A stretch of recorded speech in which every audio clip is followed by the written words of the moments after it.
Hello everyone, আমি সুইটি চলে এসেছি আজকে আবার একটা নতুন ভিডিও নিয়ে। তো বন্ধুরা, কেমন আছো সবাই বলো? আশা করি সবাই খুব ভালো আছো, আর আমিও কিন্তু বেশ ভালো আছি।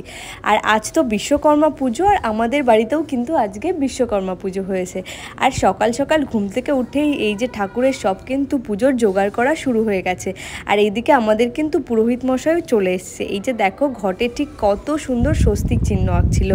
আর আমাদের বাড়ি পুজোটা কিন্তু আজকে বেশ সকাল সকাল হয়েছে, প্রায় 7টা সাড়ে 7টা নাগাদ। ঠাকুরমশাই আগের দিনই বলে দিয়েছিল নাকি তাকে তাড়াতাড়ি পুজো করতে আসতে হবে, এই 7টার মধ্যেই পুজো আমাদের কমপ্লিট।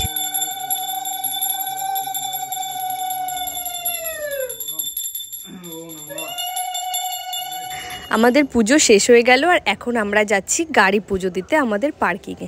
আর এই যে আমাদের ছোট রাজা, ওর যে সব থেকে বড় গাড়িটাকেই তো আগে পুজো দিতে হবে কি না, তাই জন্য ওর বাইকটাকেও কিন্তু আমরা সাথে নিয়ে গিয়েছিলাম। আর পার্কিংয়ের সামনে গিয়ে দেখি যে এই ভাইগুলো ঘুড়ি ওড়াচ্ছিল।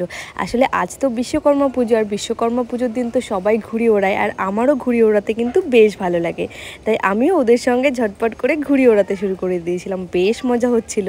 আর তোমরা বলো, আজকে কে কে ঘুড়ি উড়িয়েছো কমেন্টে আমাকে কিন্তু জানিও। আর এই বছর যেহেতু কলকাতাতে প্রথম বিশ্বকর্মা পুজো, এখানে দেখলাম প্রায় সব বাড়িতেই কিন্তু সবাই আজকের দিনে ঘুড়ি ওড়াচ্ছিল। এটা কিন্তু বেশ ভালো লেগেছিল আমার। আর তারপরে এই যে পুরোহিত মশাই আমাদের গাড়িগুলোতে পুজো দিয়ে দিচ্ছিল। প্রথমে আমাদের রাজাবাবুর সাইকেলে পুজো দিয়ে দিয়েছিল। আর সবগুলো গাড়িকে কিন্তু আমরা আজকে ফুল দিয়ে বেশ সুন্দর করে সাজিয়েছি। তোমাদের কেমন লাগছে আমাকে কিন্তু অবশ্যই কমেন্টে জানিও। আর এই যে রাজাবাবুর বাইক আর সাইকেলটাকে দেখো ঠিক কতটা সুন্দর লাগছে। গাড়ি পুজো দেওয়া শেষ করে আমরা চলে এসেছি এখন বাড়িতে। আর এখন চলছে সিন্নি প্রসাদ মাখানো। আসলে পুজো তো শেষ, আর এখন সবাইকে প্রসাদ দেওয়ার পালা, তাই জন্য এখন সিন্নি প্রসাদ রেডি করা হচ্ছে। আর সিন্নি প্রসাদ খেতে আমার কিন্তু বেশ ভালো লাগে। আর হ্যাঁ, তোমাদের কাদের কাদের সিন্নি প্রসাদ খেতে ভালো লাগে আমাকে কিন্তু কমেন্টে জানিও।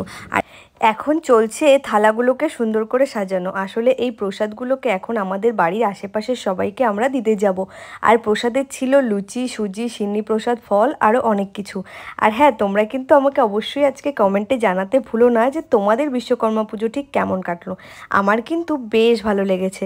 আর চলো আর একবার তোমাদেরকে আমাদের বাড়ির বিশ্বকর্মা বাবার দর্শন করিয়ে দিই। দেখো ঠিক কি অপরূপ সুন্দর, তাই না? সবাই কিন্তু একসঙ্গে কমেন্টে বলো, জয় বাবা বিশ্বকর্মার জয়। পুজো শেষ করার পর আমি চলে গিয়েছিলাম ছাদে। আসলে অনেক ঘুড়ি উঠছিল, দেখতে কিন্তু বেশ ভালো লাগছিল। আর তারপরে বৃষ্টি চলে আসার জন্য আমি বেশিক্ষণ ছাদে থাকতে পারিনি, নিচে চলে আসতে হয়েছিল। আর এসেই কিন্তু আরও একবার বাবার দর্শন করে নিলাম। আর সত্যি বলতে বিশ্বকর্মা পুজো আসলেই মনে হয় সামনেই তো দুর্গা পুজো, আর কিছুদিন পরেই তো মহালয়া। তো সবাইকেই জানাই আগাম দুর্গা পুজোর অনেক অনেক শুভেচ্ছা। আর আজকের দিনে বিশ্বকর্মা দেব তোমাদের সবার মঙ্গল করুক, সবাইকে ভালো রাখুক, সুস্থ রাখুক। জয় বিশ্ব।